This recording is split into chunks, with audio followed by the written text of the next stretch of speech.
За сайн байцгаана уу ирэх үзэгчдээ цагтаагийн байгууллагаас эхлээ явуулдаг хүүхдээ ойлгоё подкаст одоо энэ цагтаар эхэлж байна. За өнөөдрийн одоо зочноор Монгол улсын хүний эрхийн үндэсний комиссийн гишүүн Хунан гишүүн маань ирж байна. За хүрэлцэн ирж бидний урилгыг хүлээн авч оролцож байгаа танд маш их баярлалаа. Танд энэ өдрийн мэндийг хүргэе. За өрсөнд маш их баярлалаа. Тэгээд маш чухал одоо сонирхолтой сэдвээр ярилцж байгаадаа баяртай байна. За өнөөдөр хүүхдийн эрх аюулгүй байдлын хүүхдийн эрхийн талаар голчлон хоёлаа ярилцсан. За тэгэхээр энэ хүүхдийн эрхийн ойлголтыг одоо эрх зүйн баримт бичгийг олон улсын гэрээ конвенцэд одоо юу гэж тусгасан байдаг вэ? Хүүхдийн эрхийн талаар одоо хоёлаа яриагаа эхлэж бодож байна. За тэгэхээр хүүхэд мөн ялгаа байхгүй хүн бие даасан одоо эрх зүйн этгээд бие даасан махбод үүдэг. Тэгээс өөрийн гэсэн ертөнцийн дахин давтагчдчихгүй. Тийм учраас энэ хүүхдийн эрхийн асуудыг бол одоо хүнээс салах боломжгүй. Гэхдээ нэг асуудал байгаа. Тэр нь юу вэ гэхээр хүүхэд өөрөө бие биелдэр оюун ухааны хувьд бол бүрэн одоо төлөвшөөгүй, бүрэн одоо боловсроогүй байдаг учраас хүүхдэд бид нэр онцгой анхаарал халамж хандуулах хэрэгтэй байна.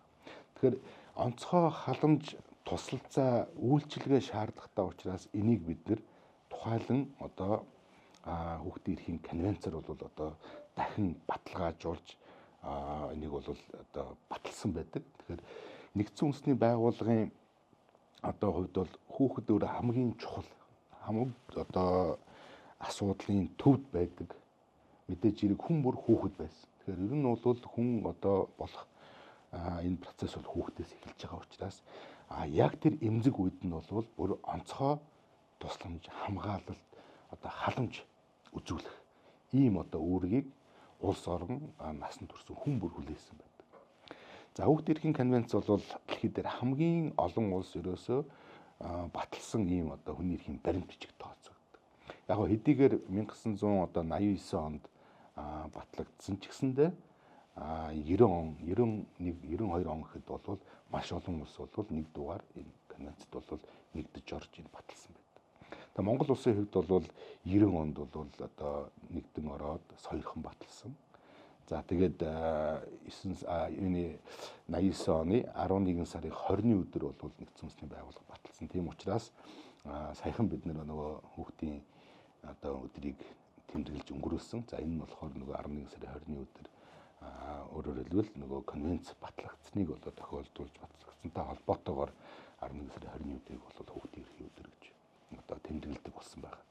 За Монгол улсын хувьд энэ хүүхдтэй холбоотой хүүхдийн хөгжил хамгааллыг зохицуулсан эрх зүйн орчны хувьд бол бас боломжийн хэмжээнд бол бид нар байгаа гэж харж байгаа. Хүүхдийн эрхийн конвенцаа бид нар саяхан баталсан.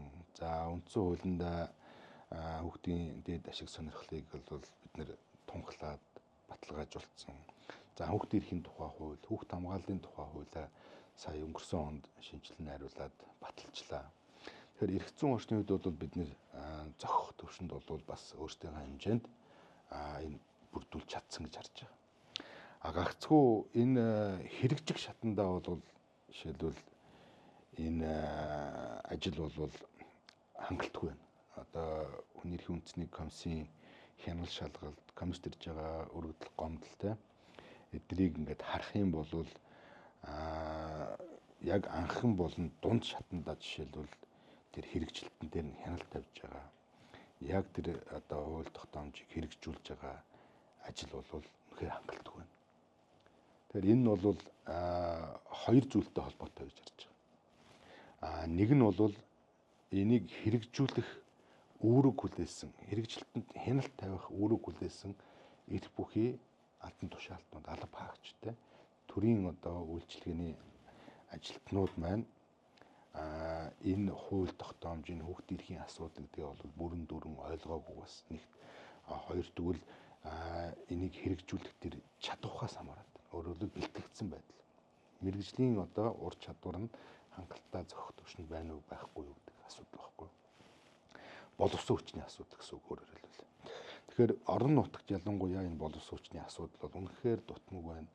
Энэ хүүхдтэй ажиллах, энэ хүүхдийн дээд ашиг сонирхол гэдгийг ойлгож энийг хэрэгжүүлэх энэ одоо чадах, мэдлэг, ур чадвар те энэ бол сул байна гэсэн. За яг нэг талаараа бол мэрэгжилтэн бэлтгэхгүй байна.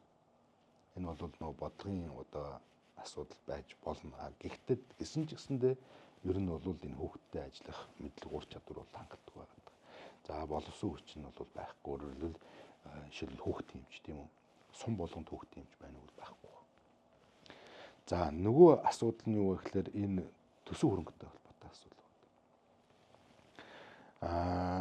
Хэдийгээр бид нэр эрх зүйн орчныг одоо шинжилээд нөгөө хүүхдийн сайн сайхныг баталгаажуулж хүүхдийн сайн сайхныг хангахын тулд бид нар ийм зүйлүүдийг хэрэгжүүлэх нь хийнэ гэдээ ярьсан мөртлөө тэрэнд шаардлагатай хөрөнгө төсвийн өнөөдөр бид нар хангалттай хэмжээнд баталж өгч чадахгүй байна. Зүгээр 21-р зуун тийм өнөөдөр 2025 он одоо технологийн эрен үе байна тийм.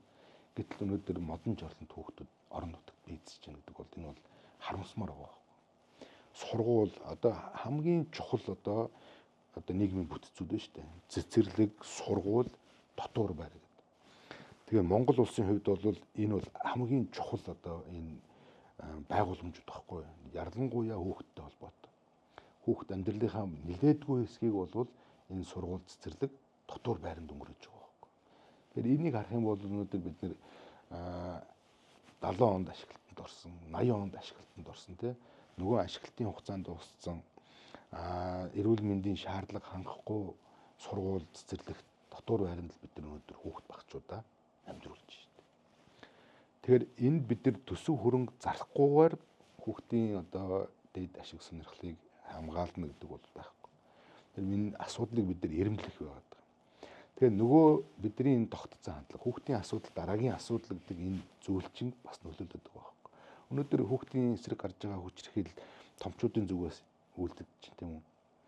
Нөгөө томчууд чинь хүүхдийг бие даасан энэ ертөнц, бие даасан хувь хүн энэ субъект гэж юус харахгүй шүү дээ. Нөгөө эрх үүрэгтэй үзэл бодолтой те ийм субъект гэж харахгүй байгаа байхгүй. Томчуудын үгээр байх хэвээр. Эцэг эхийн өмч юм шиг л бид нэр хүснээрээ ингээл одоо шийдвэрээ гаргаад өмнөөс нь шийдвэрээ гаргаа явж шүү дээ. Гэтэл тухайн хүүхэд юу хүсэж байгаа гэдэг өөр айгүй чухал байхгүй. Өнөөдөр дэлхийн нийтээрээ ямар зүг рүү явж байна вэ гэхээр хүүхдүүдээ сонсё. Хүүхдүүдээ оролцоотой энэ асуудлыг бид нар шийдье. Хүүхдүүдийнхээ ирээдүйг бид нар энэ хүүхдүүдийн юу хүсэж байгааг харгалзаж бид нар одоо бий болгоё гэдэг ийм зүйл рүү явж байгаа. Гэтэл өнөөдөр Монголд бид нар өмнөөс нь л шийд гаргаад байгаа байхгүй. Энэ болох юм чинь. За яг энийг ээж аав нь одоо зохицуулчихна. Ээж аав нь шийдэх байлгүй гэдэг ийм байдлаар хандаад байна л та. Тэгээд тийм учраас өнөөдөр бид нар төсөв хангалттай зайн тавьж өгч чадахгүй байна. Нөгөө хүүхд хөгжил, хүүхд хамгааллын энэ одоо бүтцүүдийг бид нар хангалттай зохих түвшинд нь байлгаж чадахгүй шүү дээ. Тэгэхээр яг энэ талаас нь харах юм бол өнөөдөр хэдийгээр бид нэр эрх зүйн орчныг сайн бий болгож чадсан ч гэсэндээ яг нөгөө эрх зүйн орчин хууль тогтоомжууд нь хэрэгжил дээр очиод хангалттай байгаа. Тэгээд үр дүнд нь яаж хүүхдүүд л охирч байна. Энийг бол бид нэр эргэж харах хэрэгтэй. Өнөөдөр хүний эрхэд суурилсан бодлого төлөвлөлт, төсөв хуваарлалт гэдэг зүйл бол дутагдж байна өнөөдөр. За яг төрийн бус байгууллагаас ч юм уу, эрхний нэгэн байгууллагаас за нэг хүн сургууль дээр очиод сургууль зохион байгууллаа. ЭППА одоо нөгөө энэ хүүхдийн хүмүүжил яатсан юм бэ гэдэг. Гэхдээ нөгөө талдаа хүсэл мөрөөдлөө биелүүлээ явж байгаа олон зуун мянган хүүхдүүд төв дэлхийд их орныхоо нэрийг гаргаж байна. Тэмцээн урлаан, амжилт гэхээр сургууль хүмүүжлээр яаж байгаа олон сайхан жишээнд үүж байгаа тийм. Хүүхдийн хүмүүжил ямар байгаа вэ гэвэл юу за хэцүү хэсэг хүүхдүүд байна. Одоо гэмтрийг холбож байгаа ч юм уу тийм. Гэмтрийг үлдэж байгаа. Мөрөөдлөө биелүүлээ явж байгаа сайн сайхан зөндөө жишээнүүд ингэж байж байгаа шүү дээ. Тэгэхээр энэ дээр хүүхдийн хүмүүжил төлөвшөлд одоо эцэг эхчүүдийн оролцоо гэдэг зүйл бас нэг талдаа бас хангалтгүй байна уу гэж хараад байдаг. Энэ дээрээ үлгэрлэх шаардлага байгаа шүү дээ, тийм. Сая сүүлд одоо энэ хүүхд хамгааллын бодлогоо шинжиллээ, тийм. Хөдөлмөрийн хуулиа шинжиллээ. Энэ дотор бид нар ямар асуудлыг тусгаж өгсөн бэ гэхээр хүүхдэд гаргах тий ялангуяа бага насны хүүхдэд одоо хараа хяналтгүй үлдээх энэ явдлыг гаргуулахгүй байх. Өөрөөр хэлбэл нөгөө хүүхэд хамгааллын бодлогоо байгууллага болгон батлаад хэрэгжүүлэх энэ боломжийг хуулиар бид нар гаргаад өгсөн байхгүй. Өөрөг болгоод өгсөн. Энэ чи аж ахуйн нэгж болгон энэ хүүхэд хамгааллын бодлоготой байна гэж байгаа. Ер нь хуулийн этгээд болгоо. Энэ хувийн байна уу, хувьсгалын байна уу, улсын хүн хамаагүй. Хэрвээ хуулийн этгээд болвол үйл ажиллагаа явуулж байгаа бол тэнд хүүхэд хамгааллын бодлого гаргаж та. Энэ бол нөгөө үндсэн үйл ажиллагаатай холбоотой гадагшаа чиглэсэн хүүхэд хамгааллын бодлого. Дээрээс нь дотооддоо өөрөөр адав хаагчдынхаа нөгөө хүүхэд багчуудыг хамгаалах энэ асуудлуудын тусгатай явж байгаа. Өөрөөр хэлбэл магадгүй хүүхэд үлдэх чөлөө олгох тийм үү. Дээрээс нь хэрвээ өргөдөл олсон эцэг их байх юм бол одоо юу гэдгийг уртсгасан цагаар ажилуулахгүй байх, эсвэл томилтоор явуулахгүй байх ийм арга хэмжээг авах. Ийм одоо хуулийн зохицуултыг бид нар оруулаад өгсөн байхгүй. Тэгэхээр энийг одоо бид нар хэрэгжүүлэх шаардлагатай байгаа. Тэг яг мэдээж хэрэг энэ энийг одоо бид нэр одоо юу гэдгийг нэг удаа чөлөө айлсхүүл олгосноор ч юм уу айлсхүүл одоо юу гэдгийг нэг цаг одоо хүүхдтэйгээ илүү байх боломж олгосноор энэ асуудлыг шийднэ гэдэг бол бас өрөөсгөлтөө. Тэгэхээр ер нь энэ хүн одоо хүмүүжүүлнэ гэдэг чинь өөрөө маш том юм хүч хөдөлмөр юм сэтгэл шаардсан юм ажил байхгүй. Ер нь хүн урлна гэдэг чинь өөрөө асар удаан тэгээд процесс дээрээс нь маш чанартай хийгдэх ёстой процесс байхгүй. Тэгэхээр энийг л бид нэр ойлгох хэрэгтэй байна. Гэр бүлтэй бид нар ажиллана, эцэг эхтэй ажиллана. Ер нь бид нэр энэ насан турш хүн бүрийг те нөгөө хүүхдийн одоо онцгой тэр нөгөө халамж тусалцаа авах эрх гэдгийг нь бид нар ойлгох хэрэгтэй байхгүй. Тэрийг бид нар хүлээн зөвшөөрөх хэрэгтэй. Тэр насан турш хүн болгон хүүхдийг хайрладаг байх тэр хандлага энэ ухамсарыг бид нар суулгаж өгөх шаардлагатай. Манай нүүдэлчин одоо амьдрал ахуй бол жишээлбэл ийм одоо байдлаар хүүхдүүдэд хүмүүжүүлдэг гэсэн. Тэгвэл нэг зүйлийг томчууд бол үлгэрэлдэг байсан байгаа байхгүй. Манай энэ хүүхдүүдийг одоо хүүхдүүдтэй холбоотой хэлж байгаа энэ сургаал энэ одоо үг эдгээр бол санаа асар том ийм одоо агуулгыг агуулж ирсэн. Тэрийг бид нар говьлдог болчиход байгаа байхгүй. Нэг хоёр тэгвэл цаг үе өөрчлөгдөж байгаа байхгүй. Цаг үе өөрчлөгдөж байгаа. Өөрөөр хэлбэл 100 жилийн өмнө ямар хэрэгцээ шаардлага байсан одоо ямар хэрэгцээ шаардлага шал өөр болсон байхгүй. Тэгэхээр энийг бид нар ер нь бол ойлгох хэрэгтэй. 100 жилийн өмнө жишээлбэл тийм үү олон нийтийн сүлжээ байгаагүй тийм үү. 100 жилийн өмнө магадгүй нөгөө хүүхэд жишээлбэл үзэл бодлоо илэрхийлэх эрхтэй гэдэг зүйлийг бид нар тунхаглаж батлаагүй. Тэрийг бид нар нийтээрээ ингээд төлөв зөвшөөрөөгүй. Зан ажлаар хүмүүжүүлдэг үлээ тий. Тийм. Тэгэхээр одоо нөгөө чанга гараарагддаг ч юм уу те. Яг одоо тэгэл сүүлийн үед бол одоо би ч гэсэн одоо гэл задуулж зохиулж ингээ өслө буруутсан юм байхгүй гэж хүмүүс ярьж байгаа. Гэхдээ цаг үеч өөр байхгүй. Хүүхдүүд ингээд өөрсдөө ингээд мэдээллийг бас авч үлж мэдээллийн асрыг урсгал байна шүү дээ.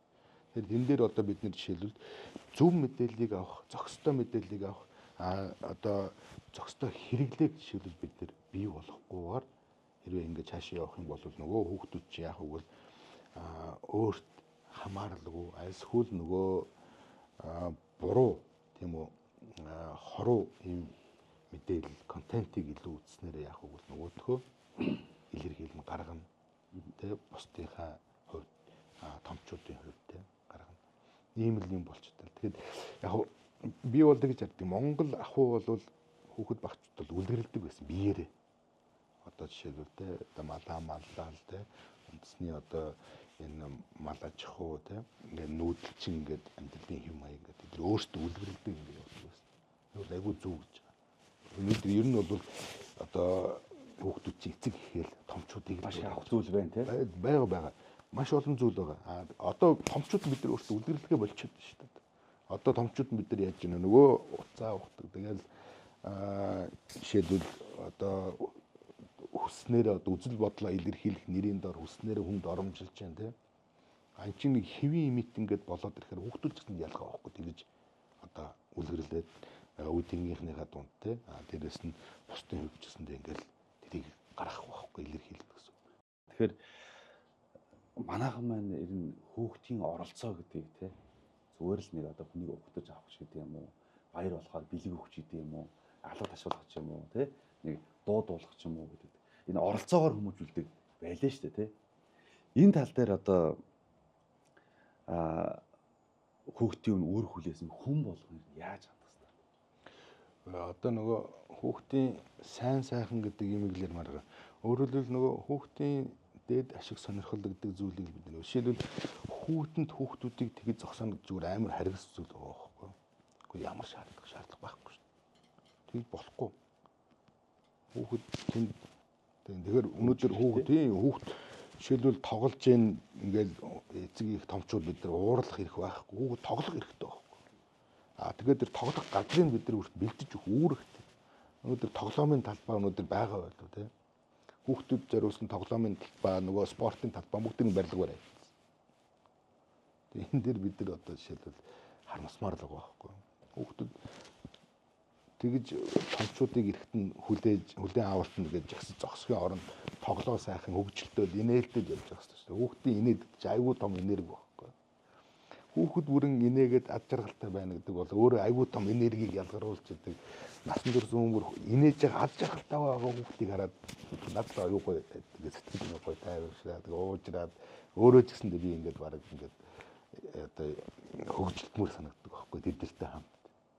Нөгөө талдаа ээж аавууд маань хүүхдээ хит их боловсрал эзэмшүүлэх гээд манай тоглох заавч гэдэг юм уу тийм одоо чөлөөтэй байх одоо заавал чи хэл сурах хэрэгтэй заавал энд байх хэрэгтэй гэж ингээд идэг те өөрийнхөө нэг хүрээгүй мөрөөдөлтөй хүүхдээ хүрэх гэдэг сайн өөрсдийнхөө өрөөгөө мөрөөдөлтөй алдаад байна уу гэж бас ярим. Яг эцэг их болгон янз янз л байгаа. Мэдээж хэрэг хүүхдээ боловсралтай бүх талын мэдлэг ур чадвартай болгоё гэж хичээж байгаа. Гэхдээ дахиад хэлээ те энэ бол бид нэр хүүхдийнхаа нөгөө хүсээгүй зүйлийг хийлгэнэ гэдэг чинь өөрөө хүчирхийлэл байхгүй юу?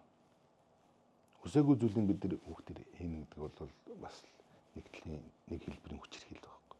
Өнөөдөр бид нар харин хүүхдтэйгээ л ярилцах хэрэгтэй. Өнөөдөр хүүхэд юу хүсэж чинь тэрийг нь бид нэр хэрвээ илүү хөгжүүлж чадах юм бол амжилт гарах байхгүй. Тэгэхгүй яг янз л баг. Гэтэ мэдээж хэрэг Монгол хүүхдүүдтэй бол мундаг юм бэл. Тэгэл ингээд шахаадах тусам ингээд хийгээл дэдэг. Гэхдээ яг өөрийнх нь нөгөө хүсэл, зориг, сонирхол одоо өөрийг нь аз жаргалтай байлгаж гэнэ үгүй бид бас эргэл харах хэрэгтэй байна. Энэ одоо нөгөө мэдлэг олж авах чадвар чинь өөрөө бас ингээд хувьсан өөрчлөлтөл байгаа байхгүй. Тэгээ бид нар тэрэнд нь таарсан одоо тэр нөхцөл боломжтойийг нь бий болгох. Тэгээд нөгөө зохистой хэрэглээ гэдэг. Бид нар өөрсдөө үлгэрлэх. Тэгээд орчныг бүрдүүлэх юм шаарддаг байна. Хэрвээ тэгж чадах юм бол ирээдүйд бидний ирээдүй байхгүй. Энэ хүүхдүүд ирээдүйд Монгол улсыг авч явах хүмүүс байхгүй. Хөрөнгө зарахгүй байна гэдэг асуудал дээр нэг зүйл бий яа. За Монгол улс хүүхдтэй холбоотой хууль тогтоомж бүгдийг баталчлаа. Эрх зүйн орчин гээ бүрджээ. За нөгөө талдаа боловсрал буюу ерөнхий боловсрал сургуулийн өмнө бүгд өнгөө. За нөгөө талдаа эрүүл мэндийн үйлчлэгээ яаж байгаа. Ер нь төр маань үдийн цай хөтөлбөргээс ихсүүлэл одоо бүхий л зүйлд ингээд анхаарлаа хандуулж байна л да. За энэ хүүхдийн хүмүүжил хамгаалал тал дээр ингээд салбар дундын үр хүлээсэн төрийн байгууллага албан тушаалтан энэ зүйлээс хаанаа бүгдээр ингээд үлгэрлээд анхаарлаад өөрийгөө хонdoрлоод өгөөсөө л гэж боддог. За нөгөө талдаа хүний эрхийн үндэсний комисс маань хүүхдийн эрх ашиг дээд эрх ашигыг хамгаалах чиглэлээр бас нэлээдгүй ажлуудыг хийж байна. Энэ бас тодорхой үр дүнд хүрч байна. Хүүхдийн оролцооны эрх хангагдаж байна. Хүүхдийн эрх аюулгүй байдлыг хангах тий мөн одоо хэрэг хэн шийдвэрлэх ажиллагааны үед хүүхдийн эрхийг хангах гэдэг олон төрлийн одоо олон салбарт нийгмийн оролцоог одоо бүрдүүлэх чиглэлээр ажиллаж байна шүү дээ. Энэ талаар хүүхэд онцгой халамж тусалцаа авах хэрэгтэй. За тэгэхээр энэ хүрээндээ бол бид нэр өнөөдөр тэрийг үзүүлж чадж гэнэ үгүй гэдэг дээр нь хяналт тавьж байгаа. Өөрөөр хэлбэл нөгөө эрх зүйн орчин маань хэрхэн хэрэгжиж байна. Тэр эрх зүйн орчны хүрээнд үүрэг хүлээсэн байгууллагууд тэр хуулиар хүлээсэн чиг үүргээ хэрхэн хэрэгжүүлж байгаа дээр хяналт тавьж ажиллаж байгаа.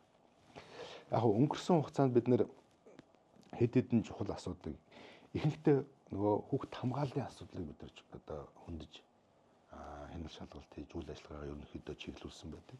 Тэр нь юу вэ гэхээр энэ нөгөө хамтарсан баг тий хүүхд хамгааллын хамтарсан баг, нэг цэгийн төв, төр хамгаалах байр, хүүхдийн эрхийн хууль зүйн хороо, за тэгээд энэ дотор байрны асуудлыг хөндлөө. Тэгээд зорилттой бүлгийн хүүхдүүдийн асуудлыг бид нар бас хүндсэн. Тэр нь бүтэн өнчин хүүхэд, хагас өнчин хүүхэд, байнгын асаргаа шаардлагатай өршин мэрэгшилтэй хүүхэд. За дээрэс нь хамгийн сүүлд одоо бид нар хэрэг хянамж ажиллагааны явцад бэлгийн хүчирхийллийн хохирогч хүүхдийн хамгааллын асуудлыг хүндсэн. Тэгэхээр бүгдээрээ бол тулгымцсан асуудал.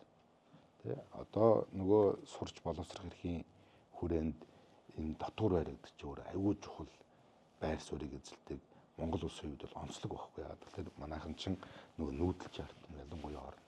Тэгээд суурин газруудад олон хүмүүс шүү дээ тийм. Тэгэхээр бол ерөөсөө суманд суурин газар нөгөө хүүхдүүд нь тогтмол байж сургууль цэцэрлэгтээ хамрагдж нөгөө боловсрлогдсон шин. Тийм учраас энэ дотор байрны асуудлыг үндэсэнтэй. Тэгээ яг энэ бүгдийг бол ингээд дүгнэж хэлэхэд бол бид нар хэдийгээр ингээд эрх зүйн орчныг сайн болгож чадсан ч гэсэндээ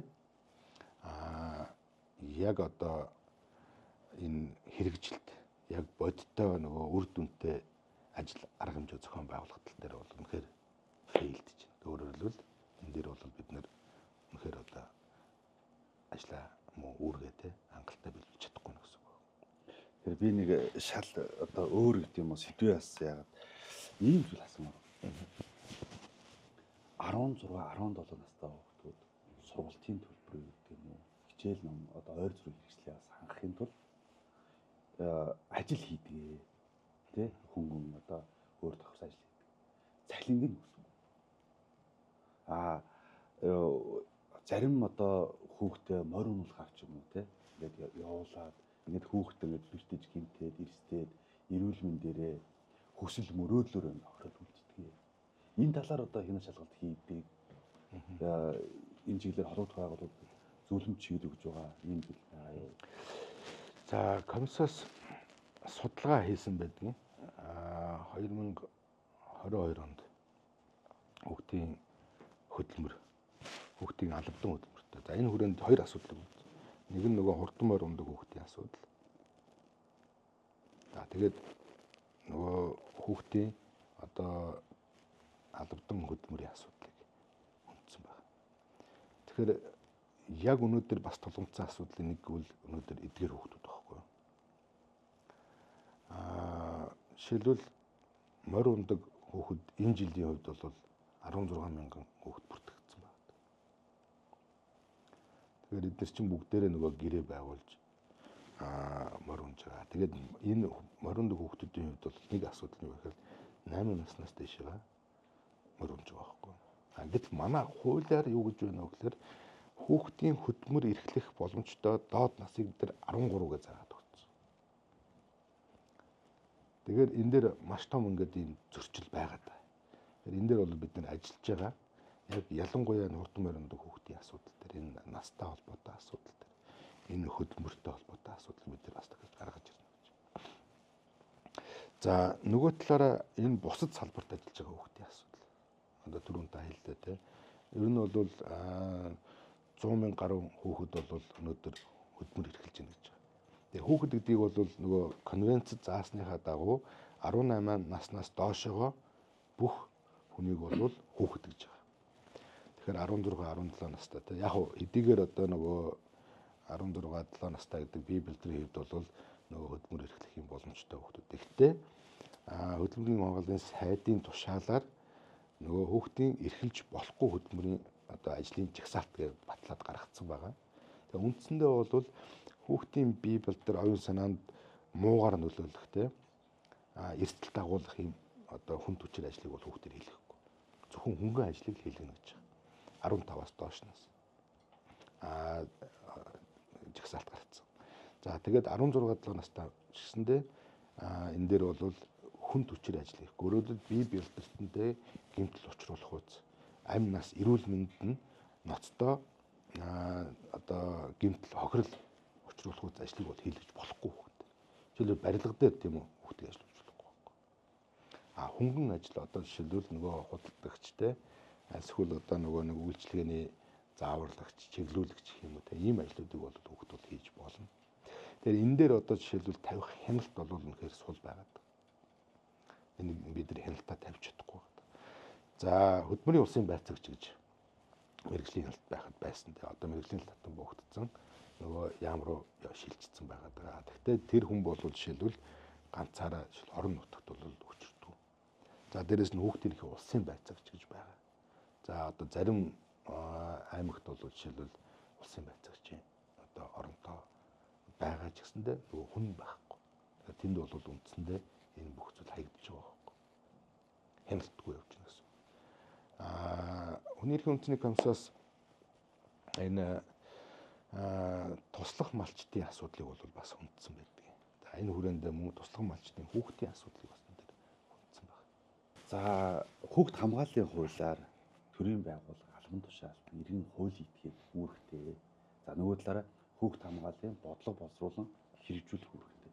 Тэгэхээр яг энэ хүүхдийн эрх аюулгүй байдлыг хангахад бусад энэ байгууллагууд эрхийн оролцож байна. Энэ зарлалт өсвөр зарлалыг нэг эрхийн шийдвэрлэж байна. Энэ бодлогыг хэрэгжүүлэхэд шаардлагатай төсөв бас батлан гаргана гэж байгаа. Тэр нь юу вэ гэхээр нөгөө нийт цалингийн сангийн 1% тэмцэх хэмжээний мөнгийг энэ хүүхд хамгааллын бодлоготой зарцуулна гэж.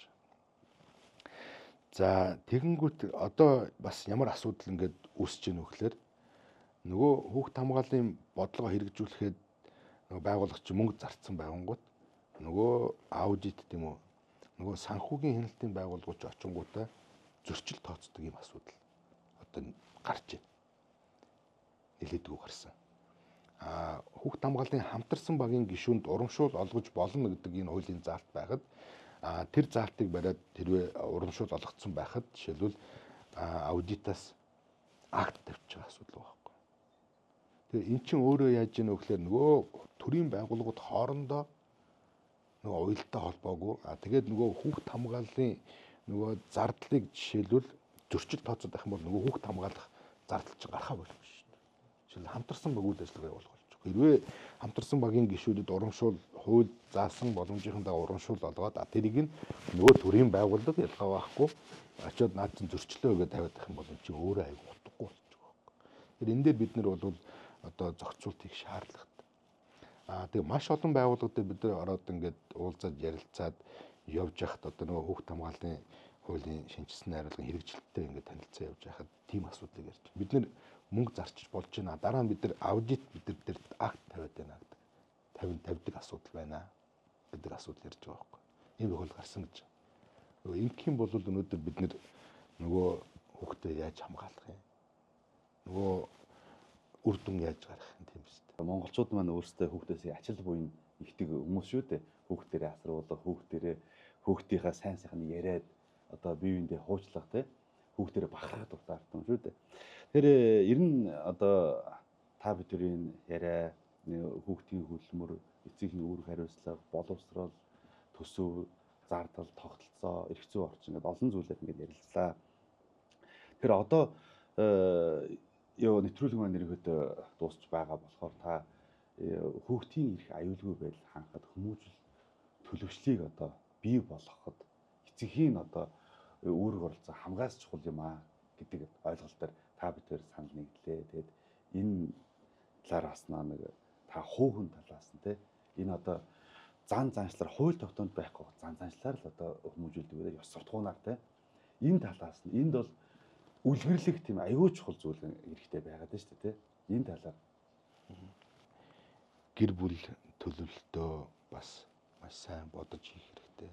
Өнөөдөр хүүхэд төрүүлнэ хүүхэдтэй болно хүүхэд өсгөж хүмүүжүүлнэ гэдэг маш том хариуцлага гэдгийг ойлгож ухамсарлах шаардлага. За тэг мэдээж хэрэг тэгээд хүүхэд төрсөн хойно бол хүүхэдтэй бид нар ажиллах хэрэгтэй. Хүүхэд зүгээр өөрөөрөө бас ингээд яваад ингээд зөнгөөрөө хүн болчихно гэж байхгүй. Тэр хүүхэдтэй бид нар ажиллах. Ер нь хүн урлана гэдэг чинь өөрөө асар их цаг хугацаа хөдөлмөр шаардсан ажил гэдгийг бид нар ойлгох хэрэгтэй. Тэгээд хүүхэдтэй бид нар сонсох хэрэгтэй. Хэрвээ хүүхэд аз жаргалтай байх юм бол бусад бүх зүйлийг амархан сурна, тэ тайван байна, аюулгүй байна.